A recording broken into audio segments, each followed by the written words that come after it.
এই যে মাছগুলোকে কেটে ভালো করে একটু গরম জলে ধুয়ে নিলাম।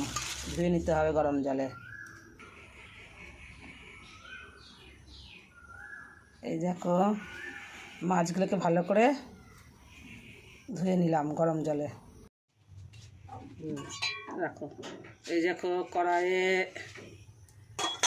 তেল দিলাম। এবার তেলটা গরম হলে মাছগুলো আমি ছেড়ে দেবো।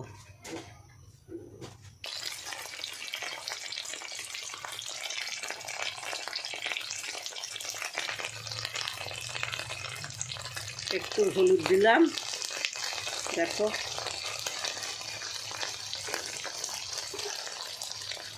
একটু লবণ দিলাম,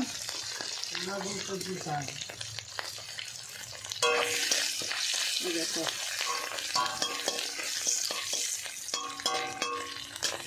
এগুলো মাছগুলোকে ভাজা ভাজা হয়ে গেলে তুলে নেব।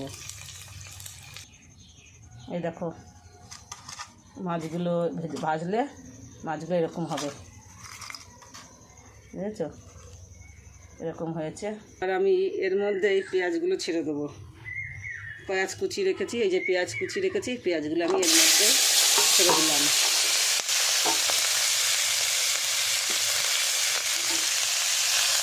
দুটো পেঁয়াজ কাটা হয়নি। এই পেঁয়াজগুলো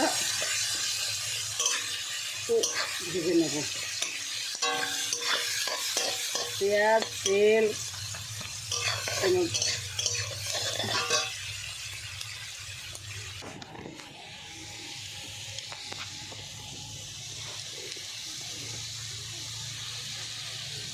এবার দেখো একটু জিরে বাটা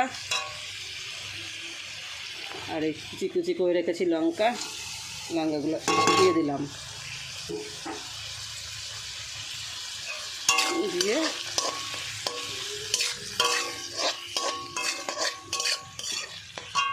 জিরে বাটা লঙ্কা দিয়ে ভালো করে কষতে থাকবো।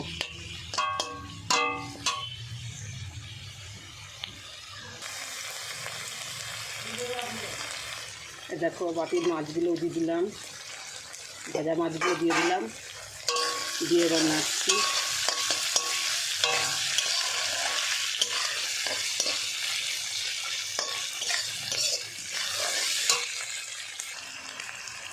দেখো একটু লঙ্কার গুঁড়োও দিয়ে দেবো।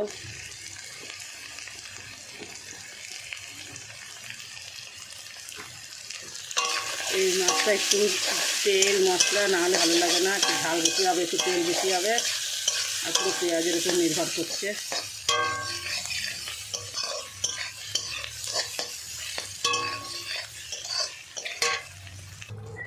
হালকা করে একটু জল দিয়ে এটাকে নেড়ে দিতে হবে। নেড়ে দিয়ে ঢাকা দিয়ে দেবো।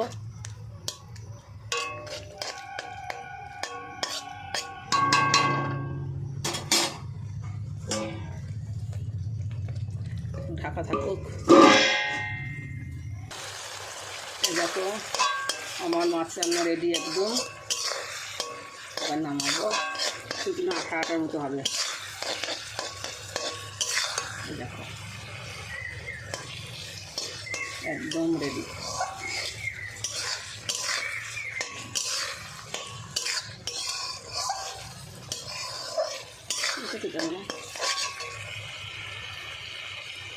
এই দেখো আমার মাছের ছোটো ছোটো মাছের ঝোল হয়ে গেছে, মাছের চচ্চড়ি। দেখো তোমরা এভাবেই মাছটা করবে, দেখবে খেতে ভালো লাগবে।